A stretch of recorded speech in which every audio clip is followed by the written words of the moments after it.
김은경의 생생경제. 안녕하세요. 김은경입니다. 올해 들어서 큰 기업, 그룹이 많이 해체됐습니다. 동양과 STX그룹이 해체가 됐고요. 그래서 공정거래위원회가 집계하는 대기업 집단 계열사 수 작년에 이어서 2년째 감소했습니다. 저는 또 해체하면은 이들이 떠오르는데요. 해체됐던 1세대 아이돌 그룹 G.O.D가 최근 재결합했습니다. 옛 멤버 그대로 모여서 음원을 공개하고 또 콘서트도 열었는데 그룹들의 재결합이 음원 시장에 어느 정도 활기를 불어넣을 수 있을지가 기대가 되고 있습니다. 오늘 박근혜 대통령은 세월호 참사와 관련한 대국민 담화를 발표했습니다. 초동 단계부터 구조 업무에 실패한 해양경찰청 61년도 했는데 이곳을 해체한다는 내용이 눈에 띄었습니다. 안전행정부도 기능을 다 가르고 또 국가안전처로 이관하기로 해서 사실상 해체됩니다. 국가 개조 얘기까지 나왔던 만큼 해체가 필요한 걸까요? 해체도 좋은데 책임에 대한 부분은 확실히 짚고 가야 되지 않을까? 저만 그렇게 생각하는 건지 모르겠습니다. 김은경이 뽑은 오늘의 생생 키워드, 해체입니다.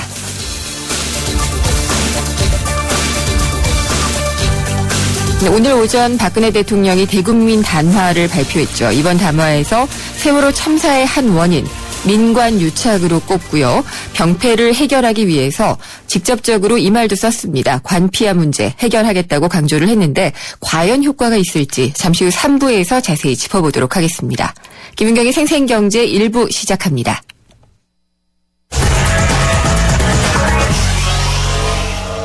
오늘의 증권시장 어떻게 마감됐는지 SK증권 명동지점 김춘석 부장에게 들어보도록 하겠습니다. 안녕하십니까? 네, 안녕하십니까? 네, 오늘 월요일 시장은 어떻게 끝났나요? 아주 양시장이 아주 극명하게 갈리면서 끝났습니다. 예. 거래소 시장은 1.7포인트 플러스로 끝나가지고요. 2015로 끝났고요. 코스닥 시장은 10.78포인트나 빠져서 546으로 끝났습니다. 외국인들이 거래소 시장에서 2,000원 넘게 매수를 들어왔는데 코스닥 시장에는 300원 넘게 팔았고요. 예. 기관도 역시 코스닥 시장에서 한 440% 정도 매도를 하면서 코스닥 분위기가 상당히 얼어붙은 그런 모습을 보이고 있습니다. 전반적으로 많이 반복해서 봤던 그런 장세인데요. 아무래도 이제 코스닥 같은 경우가 그동안 좀 많이 올라왔다는 그런 부분이 있고요. 네. 특히 이제 5월달 들어가지고 코스닥에 있는 업체들의 이제 실적이 발표가 되고 있는데 그게 이제 생각보다 많이 안 좋다라는 그러니까 기대치만큼 나오지 않고 있다라는 부분 자체가 이제 조금 그런 부분이 있고요. 네. 또 주가가 계속 올라가다 보니까 이제 신용 잔고가 많이 늘어난 부분들이 있습니다. 근데 신용 잔고가 늘어나는 거에 비해서 아까 말씀드린 건 실적이 뒷받침되지 않다 보니까 그런 쪽에 있는 그 성장주들이 좀 빠지는 그런 모습을 보이고 있습니다. 네, 외국인들은 또 양시장 달리 매도 이런 패턴을 보였나요? 어땠나요? 그렇습니다. 거래소 쪽에서는 한 2,000원 넘게 매수를 했고요. 네. 코스닥 쪽에서는 한 300원 넘게 매도를 했습니다. 아무래도 이런 부분 자체를 보게 되면 거래소 쪽은 그동안 낙폭이 좀 컸던 대형주 쪽이 많이 있지 않습니까? 네. 그런 쪽으로 매수가 들어왔다고 봐야 될 것 같고요. 특히 이제 그동안 매도로 일관했던 삼성전자 쪽으로 지금 매수가 좀 연일 들어오고 있는데 그 부분 자체가 아무래도 큰 비중을 차지하고 있지 않은가 생각을 하고 있습니다. 그러면은 또 판 종목도 있을 텐데 외국인이 판 종목 이런 것도 의미 있게 볼 필요가 있을까요? 지금 전체적으로 봐가지고 외국인들의 외국인 투자가들의 그 형식 자체는 아주 철저하게 기본에 입각한 그런 방식을 보이고 있거든요. 예. 그러니까 예를 들어 조선주들 같은 경우는 오늘도 어김없이 팔았고요. 그리고 이제 사들이고 있는 종목군들을 보게 되면 아무래도 실적 대비 저평가되어 있다고 보이는 부분들이 있지 않습니까? 네. 아무래도 전기전자 쪽도 그럴 수가 있을 것 같고요. 그다음에 자동차 같은 경우도 현대차 같은 경우도 오늘 매수 들어온 그런 모습을 보이고 있습니다. 그래서 환율 부분도 많이 작용을 하겠지만 기본적으로는 실적이 우선하고 있다 이렇게 말씀드릴 수 있을 것 같습니다. 예, 환율 말씀하셨으니까 오늘 환율 보면은 어떤 건가요? 좀 안정이 되고 있는 건가요? 1,020원대, 1,022원대 있는 것 같은데요. 네. 지난주에 정부가 정부가 그동안은 구두로만 시장에 개입을 하다가 실질적으로 실력 행사를 했지 않습니까? 네. 그러니까 정부의 실력 행사 자체가 이제 1,020원대를 지키겠다는 얘기거든요. 그러니까 환율이 상승하는 추세, 즉 원화 강세 추세 자체를 방향을 완전히 돌려놓겠다는 게 아니고 너무 가파르게 올라가니까 속도를 조절하겠다는 그런 의미입니다. 당분간 1,020원대에서는 만약에 더 가파르게 간다고 친다면 정부 개입이 계속될 거라고 보여지기 때문에 시장에서 섣불리 그 이상을 얘기할 수는 없을 것 같습니다. 네. 그리고 또 뭐 이천선을 지금 일단은 지지를 하고 있으니까 괜찮기는 한데 이천을 돌파했다가 다시 후퇴했다가 이렇게 된 경우가 상당히 많았었잖아요. 예, 많았습니다. 예, 이번 주만 해도 이걸 수성할 수 있을지가 궁금한데 어떻게 보시나요? 일단 하단은 좀 공고해졌다고 볼 수 있을 것 같습니다. 보통 예. 박스권이라고 얘기를 많이 할 때 1950에서 2050선을 얘기를 했었는데요. 네. 그거는 이제 2천만 넘으면 계속 물량을 받았지 않습니까? 근데 기관들이요? 지난 예. 금요일날 같은 경우 상당히 큰 물량이 기관에 나왔음에도 불구하고 주가는 상승을 했거든요. 네. 이런 걸 보게 되면 시장에서는 어느 정도 공감은 형성이 된 것 같아요. 즉 지금 2천선이라는 자체가 그렇게 큰 의미를 갖는, 그러니까 기관이 계속해서 환매를 내놓아야 되는, 물량을 내놓아야 되는 그런 자리가 아니다라는 어떤 인식은 된 것 같고요. 그다음에 또 하나가 여기서 제가 눈으로 확인한 건 아니지만 보통 이제 그 롱숏 펀드라는 얘기 많이 네. 들어보셨을 겁니다. 이 롱숏 펀드라는 자체는 양쪽이 갇혀 있어야 좋거든요. 그러니까 지수가 어떤 박스권에 갇혀가지고 크게 오르지도 않고 크게 빠지지 않을 때 이 롱숏 펀드가 어떤 효과를 발휘를 하는데, 이런 식으로 한 방향으로 튀어나가게 되면 아무래도 그동안 숏을 쳐놨던, 대주를 쳐놨던 쪽의 물량을 다시 사들여야 되는 그런 결과가 발생을 합니다. 네. 그걸 보통 숏 커버링이라고 얘기를 하는데, 그런 부분들이 지금 작용할 가능성이 커지고 있습니다. 이런 식으로 올라간다고 친다면. 그러면 지수 자체는 좀 더 급격한 상승세를 보일 수도 있을 걸로 생각이 들고요. 그래서 이번에는 박스코인은 뚫릴 가능성이 크다라고 생각을 하고 있습니다. 그렇군요. 오늘 특별하게 업종이나 종목 가운데에서 눈에 띄는 그런 것들이 있었나요? 오늘 눈에 띈다고 본다면 아무래도 삼성그룹 관련주가 될 것 예. 같고요. 오늘도 삼성전자 같은 경우는 2만 원이 올랐고, 삼성물산 같은 경우는 1,000원 정도 올랐는데, 삼성그룹 지배구조 얘기가 계속 연일 인구에 회자가 되다 보니까 그와 관련된 종목군들 있지 않습니까? 예. 예를 들면 SK CNC 같은 종목군들도 7,000원이나 오르는 그런 기업을 토하고 있는 상태고요. 아무래도 지금 지난주부터 이번 주까지는 이건희 회장의 어떤 동향도 있지만 삼성그룹의 지배구조 개편에 따른 수혜, 이런 부분 때문에 여타 구로주들까지 영향을 받는 그런 모습을 보이고 있습니다. 그래서 홀딩 컴퍼니 위주의 종목군들이 오늘 장에서 좀 강세를 보이는 그런 모습을 보였네요. 네, 코스닥에서는요? 코스닥은 뭐라고 딱히 말씀드리기가 어려운 부분인데요. 전체적으로 장세가 안 좋아서. 예, 워낙 다 빠지다 보니까 여기 특별하게 눈에 띄게 나오는 종목군들은 없었던 걸로 보여지고 있습니다. 다만 여기도 마찬가지로 실적군인데요. 그동안에 YG 엔터테인먼트라든가 SM 이런 쪽이 좀 밀렸던 로엔이라고 있습니다. 네. 그러면서 실적이 서프라이징하게 나왔다는 얘기 나오면서 오늘 강세를 보이는 또 그런 모습을 보였었고요. 그래서 그동안 엔터테인먼트라 그러면 이렇게 거대 3사, YG, SM, JYP 이 정도였는데, 그렇죠. 이제는 거기를 제치고 여타 업체들, 그러니까 별그대라고 그러나요? 그 드라마 효과도 있고, 그다음 이번에 또 이종석이라는 배우가 출연하는 드라마가 또 있다고 하는데. 예. 아무래도 그런 배우들이 소속된 소속사들의 움직임이 좀 커지고 있어요. 그래서 네. 예전에는 노래 이런 쪽이었다면 이제는 말 그대로 정말 엔터테인먼트 관련주들, 영화라든가 드라마라든가 이런 쪽이 좀 움직이는 모습을 보인 게 그나마 오늘 좀 특징이라고 볼 수 있을 것 같습니다. 한 배우가 또 올릴 수 있는 그런 특성을 갖고 있는 업종인 것 같아요. 그렇습니다. 예, 잘 들었습니다. 감사합니다. 네, 감사합니다. SK증권 명동지점 김춘석 부장이었습니다.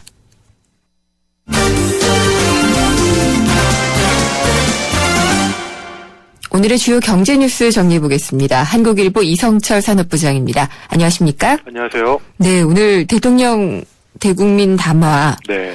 관피하라는 말을 직접 쓰시더라고요. 예. 척결하겠다라고 얘기를 하던데 어떻게 보셨나요? 지금 사실 이번 세월호 참사 이후에 나타났던 퇴직 관료들과 업계의 유사골이 그 핵심이 관폐화 문제라는 게 이제 드러났고, 이게 사실 워낙 오래된 이슈 아니겠습니까? 그렇죠. 사실 그동안 어떻게 보면 관폐화의 문제가 모피아라는 어떤 특수한, 그러니까 한 개 부처의 문제만으로 그동안은 얘기가 주로 되어 왔었는데, 이것이 알고 봤더니 해양수산부 거의 모든 부처에 이런 문제가 있더라. 네. 그래서 이 오랜 적폐를 어떤 형태로든 수술을 해야 될 필요성에 대해서 누구나 공감을 하고, 다만 이제 그랬을 경우에 이제 예상되는 부분들이 과연 그럼 이 자리를 누가 메꿀 것이냐, 네. 라는 부분이 현실적으로 가장 등장하게 되는 것 같습니다. 누가 메워야 될까요? 글쎄요, 참.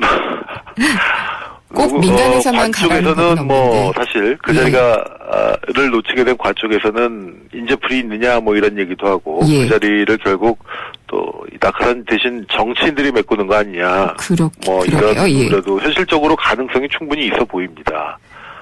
그리고 결국 어떤 교수 학자 그룹들이라든가 네. 또 내부 승진이라든가 이런 것들이 있을 것 같은데, 글쎄 글쎄, 이거 이제 어떤 일률적인 한 가지 잣들을 한 가지 기준을만 정해놓다 보면은 현실 운영에서 굉장히 어려운 부분이 많고, 글쎄요, 뭐가 정답일지 모르겠습니다. 분명히 퇴직 관료들의 낙하산 관행과 그것이 하나의 그 어떤 이 집단을 형성해가지고 이 집단처럼 관리 감독을 해야 될 정부가 오히려 그 업계를 그런 인적 네트워크 선후배 관계를 통해 가지고 그 업계를 봐주는 식의 관행은 이건 당연히 물론 없어져야 될 거고요. 네. 다만 모든 취업 기회를 이 취업을 막는다고 할 때 과연 그것이 그러면 없어질 거냐? 또 그 후속 자리는 누가 채우게 될 거냐? 이런 문제도 종합적으로 검토를 하면서 운용을 해야 될 부분이 아닌가 생각이 됩니다. 네. 그래서 일단 협회라든지 유관 기관들 같은 경우에 보면은 고위 관료들의 거의 보험, 네. 노후 보장, 이런 느낌이 많이 들었었거든요. 네. 이런 것들은 상당히 좀 없어져야 될 것 같고, 말씀하신 대로 그러면은 인재풀이 있느냐라는 부분에 대한 대비도 상당히 좀 많이 해야 될 것 같아요. 정확하게 딱 부러지게 하나라고 얘기할 수는 없을지 모르겠습니다만은 네. 이 유관기관들이 너무 많은 것이 아닌가라는 생각도 전 개인적으로 좀 해봅니다. 저도 그렇게 합니다. 예. 이것들 자체도 좀 통폐합이 될 필요성이 있는 거 아닌가. 비슷비슷하잖아요. 예, 업무도 비슷비슷하고 충분히 통폐합시켜서 얼마든지 할 수 있는 부분들도 많은데 네. 그 부분도 같이 좀 논의가 됐으면 좋겠고요. 또 하나 본질적인 문제는 정부가 해야 될 일을 하지 않았다는 게 문제입니다. 네. 정부가 예를 들어서 권한을 위임한 거 자체를 뭐라 그럴 수는 없겠죠. 그거는 어떻게 보면은 글로벌 추세일 수도 있고 있는데, 위임만 해놓고 관리 감독을 안 하고 봐줬다는 게 이제 근본적인 문제거든요. 그렇죠. 예. 그렇다고 이 모든 업무를 다 그러면 정부가 가지고 할 거냐? 그러면 사실은 정부는 어마어마하게 비대한 정부가 될 가능성이 있는데 효용성이 떨어지겠죠. 예, 그런 부분들. 그래서 이 부분을 지금 사실은 차분하게 생각할 그럴 계제는 아니겠습니다만 네. 이거는 제 생각에는 좀 두고두고 좀 심도 있는 검토가 필요한 부분들도 꽤 있지 않을까 생각이 됩니다. 네, 그래서 저희도 이 문제 오늘 3부에서 핫 이슈로 알아볼 예정이고요. 네. 실행력의 문제인 것 같아요. 네. 예.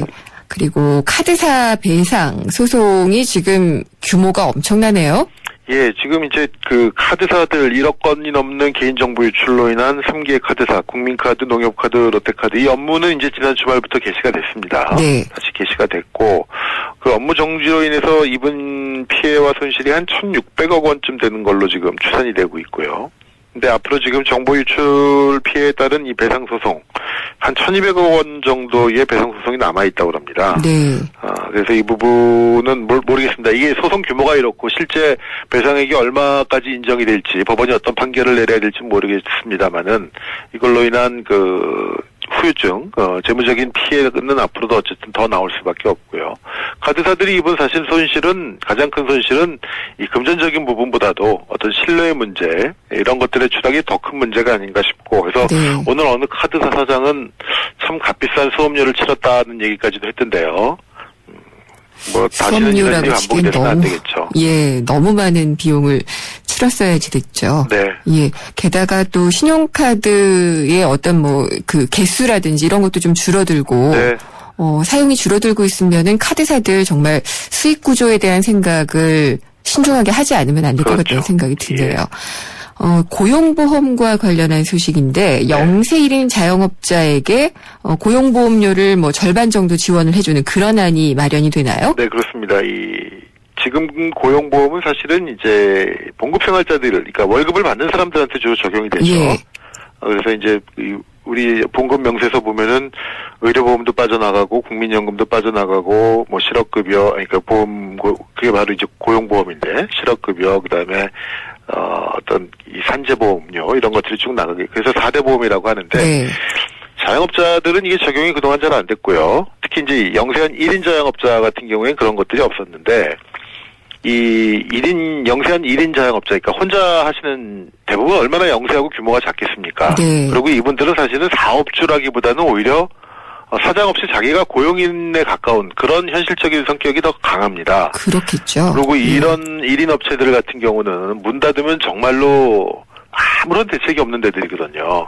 그래서 이런 분들한테도 어떤 사회적인 안전판이 필요한 것이 아니냐, 이런 의견이 대두됐었고, 그래서 영세한 1인 자영업자에게도 고용보험 혜택을 주는 그런 방안이 이제 곧 발표가 될 예정이라고 합니다. 네. 특히 이제 1인 자영업 같은 경우는 기존에 어떤 회사를 다니시거나 또 기존에 어떤 다른 사업을 하시거나 그런 데서 실패하고 혹은 조기 퇴직을 하고 명예퇴직을 해가지고 어떻게 보면은 마지막 정말 지푸라기라도 잡는 심정으로 창업을 하신 분들이 꽤 많거든요.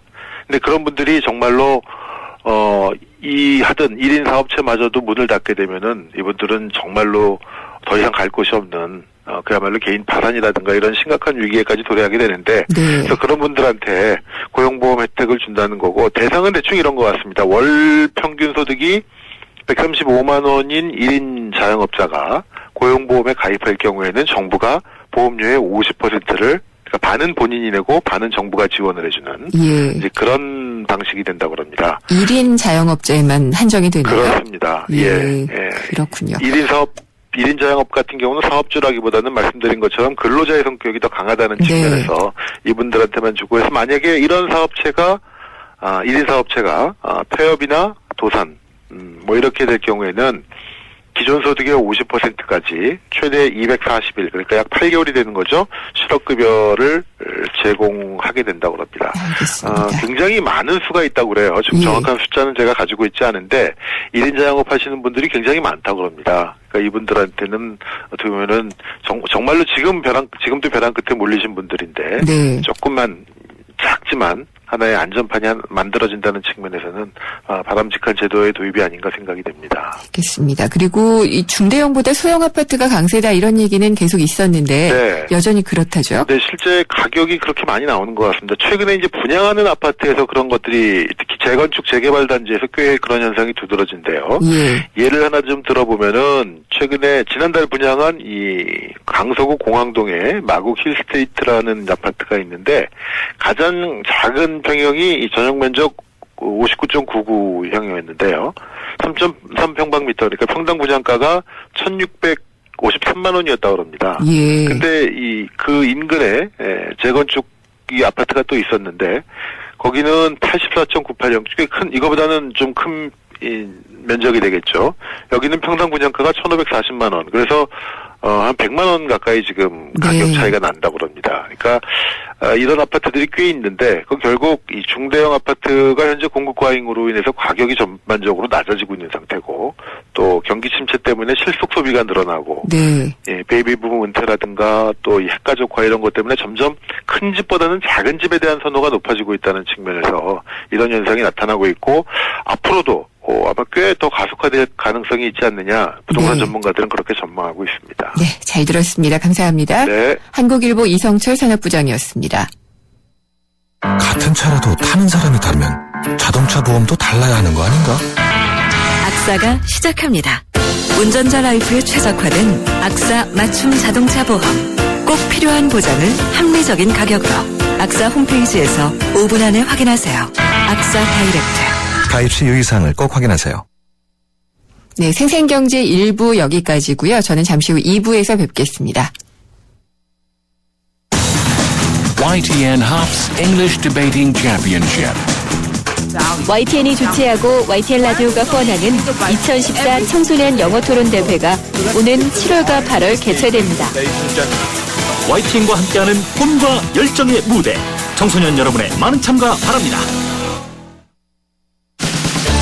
20년차 경제 전문 기자 김인경 기자가 전하는 알기 쉬운 경제 이야기. 김인경의 생생경제. 네, 제육볶음이랑 된장 나오는. 예, 오늘 돈가스 먹으러 갑니다. 그냥 밥 종류. 메뉴가 매번 다른데 어쩔 때는 분식 먹을 때도 있고. 오늘은 된장찌개 7,000원. 6-7,000원 쓰고 김치찌개, 된장찌개예요. 고기와 찌개가 같이 나오는 식당을 많이 가서 한 금액은 한 7-8,000원까지는 같이 점심 특선으로 나오는 데 많잖아요. 고기 나오고 찌개 서비스로 나오는. 보통 찌개류 많이 먹는 것 같아요. 그래서 김치찌개나 된장찌개 이쪽 종류로 해서 많이 먹고요. 가격대는 한 6,000원 정도. 찌개 아닐 때는 냉면이나 요즘에 그런 칼국수나 이런 거 종류를 면 종류로 먹는 편인 것 같아요. 저는 지금 채식 중이라서 보통 샐러드 먹는데 집에서 싸우거나 아니면은 사면 카페 같은 데서 4-5,000원짜리 사서 먹거든요. 그 과일 같은 거 더 사 먹고 그래요. 햄버거나 아니면 밥 종류 먹어요. 김밥이나 아니면 볶음밥 뭐 이런 종류. 네. 1,000원에서 5,000원 정도 하는 것 같아요. 그냥 먹죠 뭐. 그냥. 네, 장바구니 생생경제, 우리 생활 속의 경제 현장 다녀오는 시간인데요. 점심값 얼마 쓰세요? 저는 별명이 3,000원어치예요. 왜냐하면은 음식이 나와도 절반 이하로 먹기 때문에 선배들이 아깝다고, 밥 사주기 아깝다고 그렇게 부르는데, 개인적으로 저도 반인분 팔았으면 좋겠어요. 그러면은 3,000원만 내고 딱 먹을 만큼만 먹을 텐데, 웬만하면 분식 빼고는 다 7,000원 이상 넘어가는 그런 가격이 상당히 좀 부담스러워지고, 그래서 편의점 도시락 판매가 늘어나고 있다. 이런 뉴스도 많이 보셨을 겁니다. 오늘은 박화영 리포터가 직장인들로 붐비는 여의도 식당가 현장에 다녀왔습니다. 세상이 메이스가 되다 포스코 협찬으로 김윤경의 생생경제 2부 시작하겠습니다. 참여 방법 알려드릴게요. 생생경제 YTN 라디오의 앱 예스를 통해서 들어오시거나 또 짧은 문자는 50원, 긴 문자는 100원이 부과되는 휴대전화 우물정의 0945번, 트위터는 YTN_이코노미고요. 웹사이트로도 보내주십시오. 여러분의 많은 의견 기다리겠습니다. 한때 보리 하나로 콜라와 싸워 전설이 되신 분이 계셨지. 국내 최초 보리탄 산업료로 콜라의 아성을 흔들었던 맥콜. 다 인생을 맛보리 맥콜. 우리 집 통신 대표 번호 101. TV지를 101로, 인터넷을 101로, 홍보이도 101로, 모두 가입해. CCTV만 봐도 101로. 우리 집 통신은 101로 모두 다 해결해요. LG U+.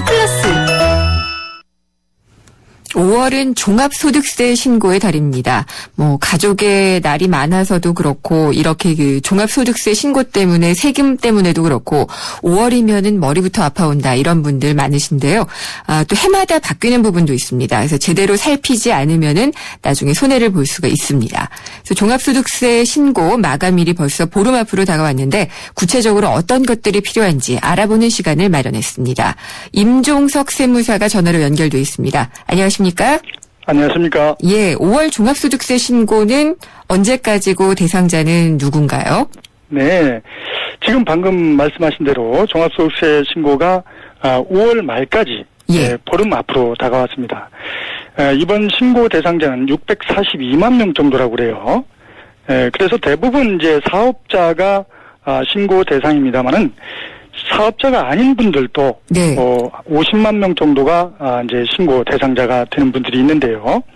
예를 들면 이자 배당 소득이 2천만 원이 넘는 분들이라든지 주택을 임대하고 있는 분들, 또 기타 소득으로 소득 금액이 300만 원이 넘는 분이라든지, 또 근로소득자인데 연말정산을 안 한 분들도 있지 않습니까? 또 근로소득이 이제 한 군데에서만 있는 것이 아니라 몇 군데 근로소득이 있는 분들이 있는데, 이런 분들도 합산해서 연말정산을 하지 않았다면 이번에 5월 말까지 종합소득세 신고를 해야 되겠습니다. 지금 말씀하신 부분, 지금 말씀하신 부분 중에서는 작년과 달라진 부분이 있나요? 물론 이제 그 이자 배당 소득, 그러니까 금융소득이죠. 금융소득이 작년까지는 이제 4천만 원이 넘는 분들이 종합과세 대상이 되었습니다만은, 올해부터는 이제 2013년도부터는 2천만 원이 넘으면 종합과세 대상이 되겠습니다. 그 부분이 좀 달라진 부분입니다. 조금 늘어났네요. 네, 그렇습니다. 그리고 또 다른 부분은 없나요? 더 세원을 발굴한 부분이라든지요. 네네. 올해 이제 작년과 달라진 부분이 그렇게 많지는 않습니다. 방금 말씀드린 이제 금융소득 종합과세 대상이 4천만 원에서 2천만 원으로 좀 낮춰졌다. 그래서 금융소득이 있는 분들이 이제 세부담이 좀 늘어나게 됐고요. 그 다음에 이제 한부모 소득공제라는 것이 신설이 됐습니다. 그래서 과거에는 이제 부녀자 소득공제라고 해서, 배우자 또는 부양가족이 있는 여성에게만 50만 원까지 소득공제를 해줬었습니다만, 2013년도부터는 이제 한부모 소득공제라고 그래서 배우자가 없는 사람으로서 기본공제 대상 자녀가 있는 경우에 이때는 이제 100만 원까지 소득공제를 해주는 것이 신설이 됐고요. 그 다음에 이제 고소득 개인 사업자에 대해서 최저 한세율이 좀 올랐습니다. 그래서 고소득 개인 사업자의 경우에는 좀 세부담이 작년보다 늘어나는 그런 내용들이 이제 좀 변경된 부분이라고 할 수 있겠습니다. 아까 그 주택 관련해서도 말씀을 해주셨는데 임대소득을 올리시는 분들이요. 네. 이번에 혹시 그 월세와 관련한 정책이 바뀌면서 조금 뭐 더 세부담이 늘어나게 된 부분이 있나요? 주택 임대소득에 대해서는요. 1주택자냐 2주택자냐 또는 3주택 이상이냐에 따라서 좀 달리 하고 있는데요. 네. 기본적으로 월세가 과세 대상이 되는 경우에는 2주택 이상자가 이제 월세가 이제 과세 대상이 되겠습니다. 그렇지만 1주택자라고 하더라도 9억 이상의 고가주택인 경우에는 1주택자라도 월세가 있는 경우에는 과세 대상이 되죠. 그다음에 이제 3주택 이상자의 경우에는 이제 보증금에 대해서도 간주 임대료라고 해서 세금을 부과하는데요. 물론 이 3주택을 계산할 때에는 국민주택 규모를 초과하는 85평방미터 초과하는 그런 주택으로서 주택이 85평방미터 이하라고 하더라도 기준시가가 3억 원이 넘는 주택 이런 부분만 합산해서 이제 보증금이 3억 원을 넘으면 전세금이 3억 원을 넘는 경우에는 과세 대상이 되도록 이렇게 조정을 했습니다. 이런 평형 기준이라든지 보증금 기준 같은 경우에는요. 지역별로 좀 차이가 있을 수도 있는데 그냥 일괄적으로 적용이 되는 건가요? 네. 그래서 이제 그 3억 원 기준을 좀 넣은 거죠. 만약에 국민주택 규모 이하라고 하더라도 3억 원이 넘는 주택의 경우에는 이제 3주택 기준을 계산할 때 주택수에 포함시키도록 이렇게 하고 있습니다. 그래서 강남의 대부분의 이 주택의 경우에는 국민주택이라고 하더라도 기준시가가 3억 원을 넘는 경우에는 전세금에 대해서 이제 과세 대상에 포함되도록 이렇게 되겠습니다. 세무서나 이 세무사 분들은 굉장히 바쁘실 것 같은데요. 이 종합소득 신고를 하라라고 이제 국세청에서 뭐가 날아왔으면은 좀 생각을 할 수 있는데 내 조건이 변경이 됐는데 미처 모르고 있는 경우도 있잖아요. 그런 경우에는 어떻게 해야 될까요? 이제 그 대부분 국세청에서는 이제 안내문을 보낼 때 그 사람이 주택 소유 현황이라든지 또 금융소득이 2천만 원이 넘는지 또 사업소득이 있는지 이런 것들을 전부 다 파악해서 이제 안내문을 보내기 때문에요. 일단 국세청에서 안내문을 받았다고 그러면 나는 틀림없이 거의 종합소득세 신고 대상이다 이렇게 생각을 하시고 꼭 확인해 보시는 것이 필요하겠습니다. 좀 전에 이제 우리 그 주택과 관련해서 질문들을 많이 받는데요. 지난 3월 달에 이제 기획재정부에서 주택 임대차 선진화 방안을 후속 대책을 발표하면서 2주택 이하자는 연 2천만 원 이하의 임대소득을 얻은 경우에는 2년간 유예를 해주겠다 이런 발표를 하지 않았습니까? 그렇죠. 그런데 그 2년간이라는 것이 2014년, 2015년을 얘기하는 것이거든요. 그래서 2016년부터 2천만 원 이하자의 경우에는 단일 세율로 14% 분리과세하겠다 이렇게 돼 있는데 이 내용은 이제 6월 달에 임시국회에 가봐야 이제 결정 내용을 볼 수 있는 것이거든요. 그러니까 올해는 이 주택 임대차 선진화 방안의 후속 대책하고는 관련이 없습니다.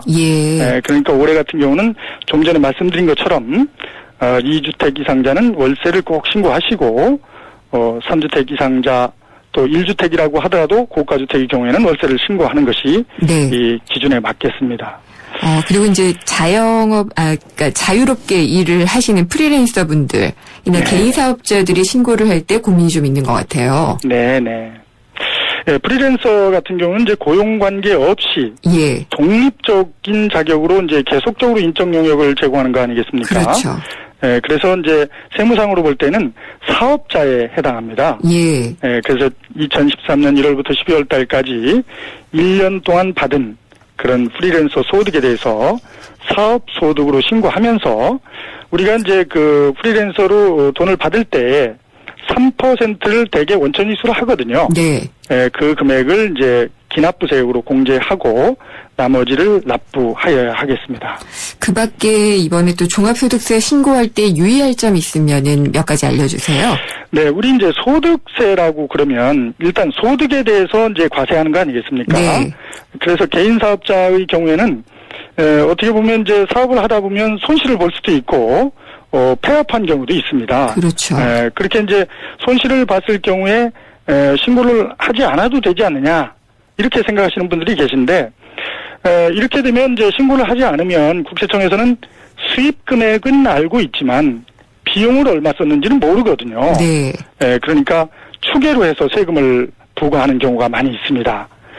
그러니까 사업을 하시면서 손실을 입었다고 하더라도 반드시 증빙서를 첨부해서 네. 이번에 5월 말까지 신고를 해주셔야 그렇게 해서 이제 손실을 신고를 하게 되면 만약에 내가 이제 수익 금액이 3억 원인데 비용이 4억 원이 들어가서 1억 원의 손실을 입었다. 이렇게 해서 신고를 하신다 그러면 1억 원의 결손금은 10년 동안 공제를 받을 수 있습니다. 아, 그렇게 되나요? 10년 이내에 내가 이익이 난다든지 네.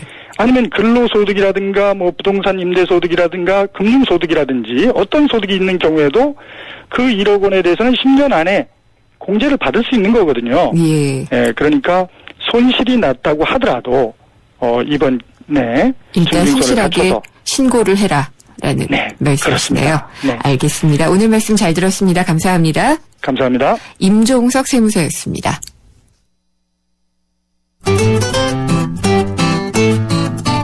생생경제를 다양하게 만나는 방법. YTN 라디오 앱 예스와 웹사이트 김은경의 생생경제 또는 트위터 YTN_이코노미로 실시간 듣기와 다시 듣기를 하실 수 있고 방송 내용에 대한 문의와 의견을 주실 수 있습니다.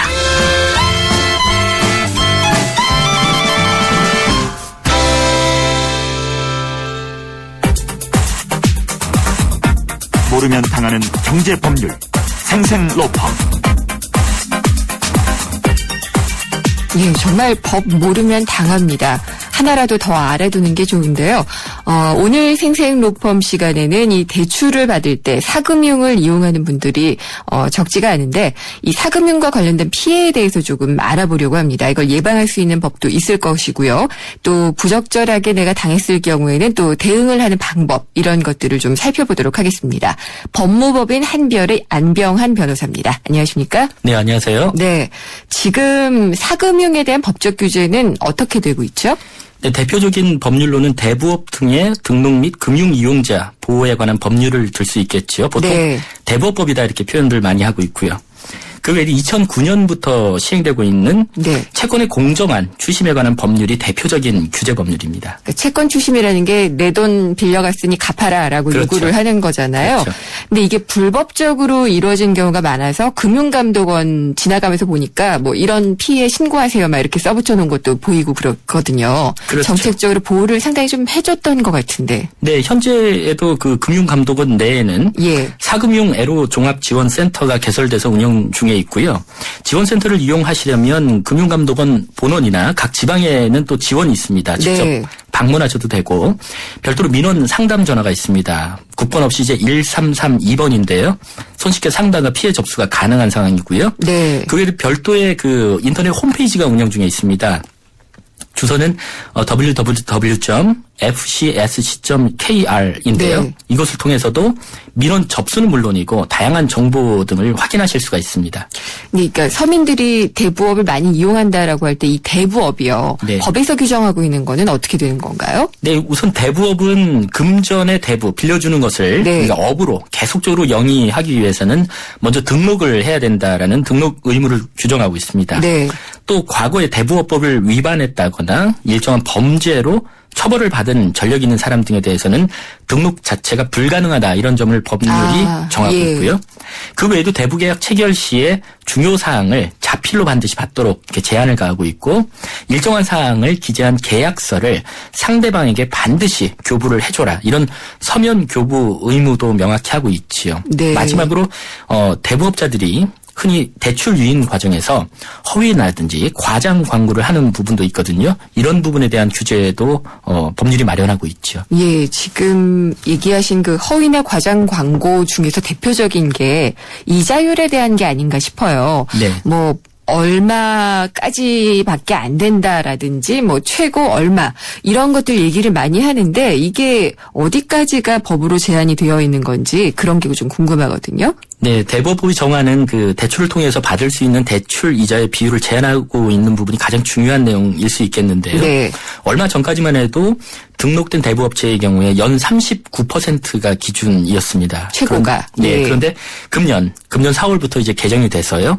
34.9%로 기준을 낮췄습니다. 이 부분 네. 잘 알아두시고요. 어떤 명목으로든 대부업체는 이 비율을 초과해서 돈을 받을 수가 없습니다. 그리고 초과된 약정 부분은 법률상 무효가 되기 때문에 네. 지급할 의무가 전혀 없습니다. 그리고 만약에 이미 지급하신 경우라면 네. 다시 돌려달라고 청구하실 수가 있습니다. 그런가요? 그러면은 이 연 34.9%로 일단 계약을 하고 다른 방법으로 받을 수 있는 갖가지 어떤 전략들을 쓰지 않을까라는 생각이 좀 들거든요. 제한이자율은 계약서에 명시해놓고 네. 다른 명목을 붙여서 더 받는 경우가 있는데 편법이죠. 예.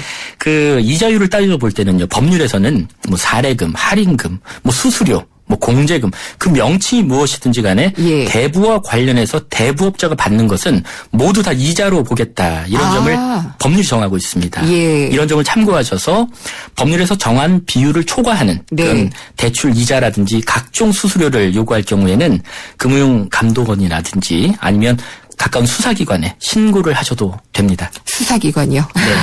그렇군요. 근데 대부업법을 위반한 경우에 그럼 이 대부업체는 어떤 법적인 처벌을 받게 되나요? 네, 법률을 위반한 경우에는 영업정지, 등록 취소, 과태료 부과와 같은 행정적인 행정처분은 물론이고요. 그 외에도 3년 이하의 징역이나 3천만 원 이하의 벌금이라는 형사처벌까지 가능하다. 이런 점을 법률이 규정하고 있고요. 네. 특히 양벌 규정이라고 해서 행위자를 벌하는 것 외에도 그 법인, 그 회사도 같이 벌금형을 부과하도록 법률이 정하고 있죠. 엄벌의 그런 예, 의지입니다. 일종의 중과군요. 네. 예. 근데 이 사금융과 관련된 피해를 보면은요. 그러니까 아까 그 지나친 고금리의 이자를 받는 경우뿐만이 아니라 채권 출시, 그러니까 돈을 다시 가져가려고 하는 그 상황에서 벌어지는 불법 행태도 상당히 많다고 들었거든요. 그렇죠. 뭐 악덕 채권 추심업자다 이런 말씀 들어보셨을 텐데요. 별도로 채권의 공정한 추심에 관한 법률에서 이 부분에 네. 대한 내용을 정하고 있습니다.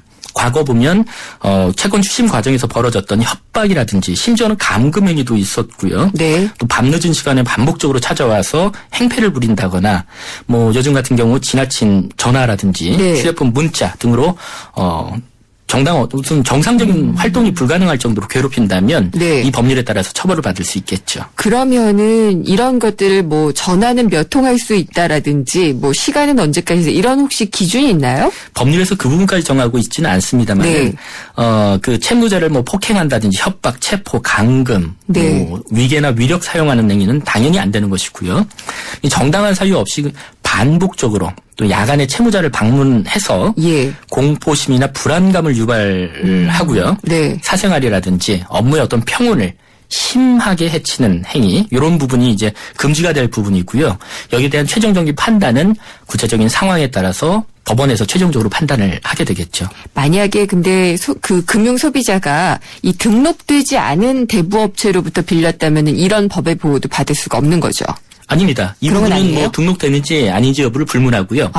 돈을 빌려줬더라도 네. 예. 정상적으로 받을 권리가 있으면 가압류를 네. 한다든지 소송을 제기해서 예. 강제 집행을 한다든지 이런 법적 절차가 얼마든지 마련되어 있는데 지나칠 정도로 독촉을 하고 협박을 하고 이런 부분이 잘못됐기 때문에 별도로 규제를 가하는 것이죠. 그렇군요. 그리고 이제 그 채무자가 변제를 못한다, 돈을 갚을 능력이 없어 보이면 가족들을 괴롭히기도 하잖아요. 네. 그런 것들은 법으로 금지가 되나요? 어떤가요? 그렇죠. 예. 뭐 가족이라고 해서 이 부분에 연대 채무는 없는 것이고요. 별도로 연대 보증 계약을 체결하지 않았다면 네. 대신 갚을 의무가 없는데 찾아가서 뭐 앞으로 사회생활에 지장이 있을 것이다라든지 예. 여러 가지 그 맞지 않는 그런 강요라든지 협박을 통해서 공포심을 유발하면서 가족들에게 이런 채무를 대신 변제할 것을 반복적으로 요구한다든지 네. 이런 부분도 법률상 금지가 되고 있는 행동입니다. 그렇군요. 그리고 또 그런 경우가 있다고 들었어요. 그러니까 채무를 빨리 갚아라라고 독촉을 하는 과정에서 마치 뭐 법원이나 이런 어떤 공적 기관에서 발송한 것처럼 문서를 위조하는 경우 네. 이런 경우도 있다고 들었거든요. 그러니까 어떤 우편이라든지 이런 부분의 예. 외형을 마치 네. 국가기관이 보낸 것처럼 만드는 경우도 상당히 많은데요.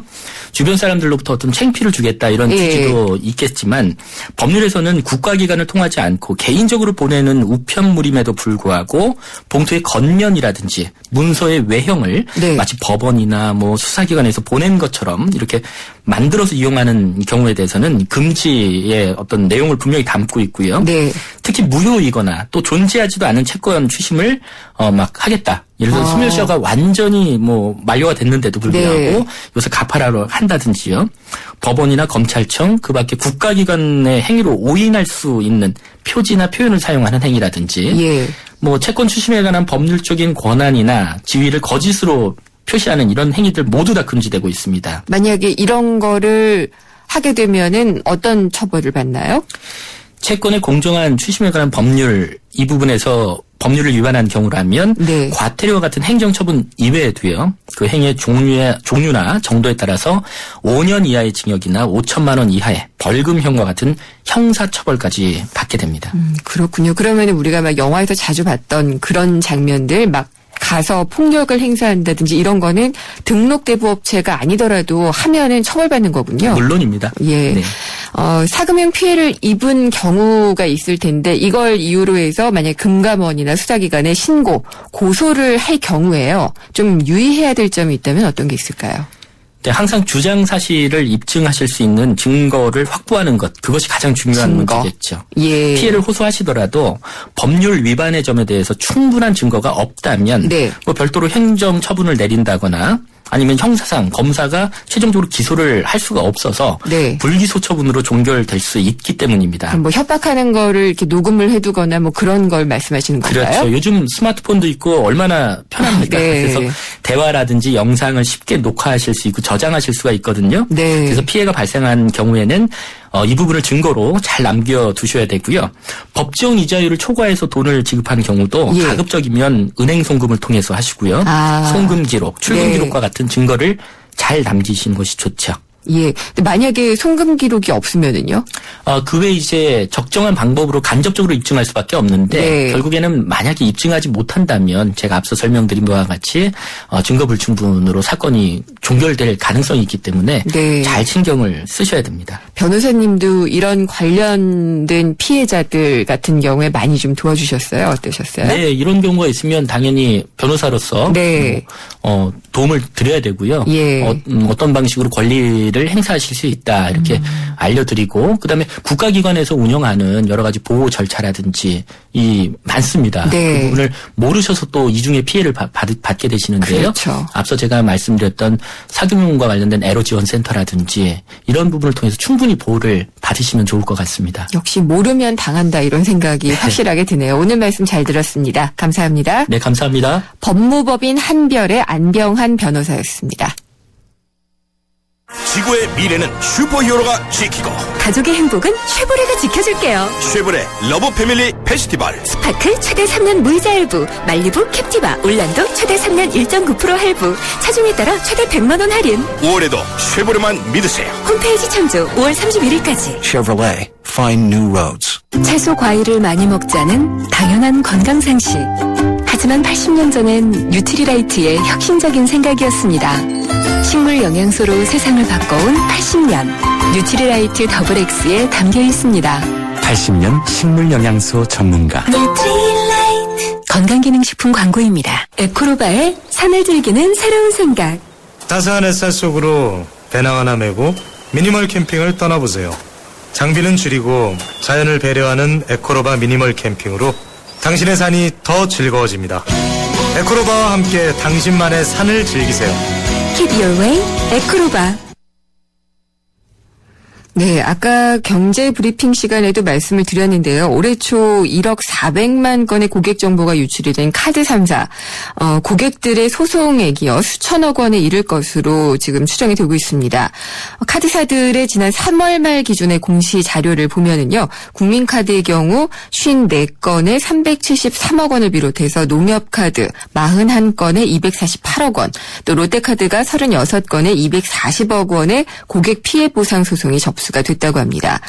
시민단체와 법무법인들이 추가 소송을 준비하고 있고요. 또 과거 정보 유출 사건에 비해서 카드사들의 과실이 적지가 않고 또 2차 정보 유출에 따른 피해 가능성이 있어서 소송에 참여하는 고객 그리고 소송액 같은 경우에는 더 많이 늘어날 수도 있을 것으로 추정이 되고 있습니다.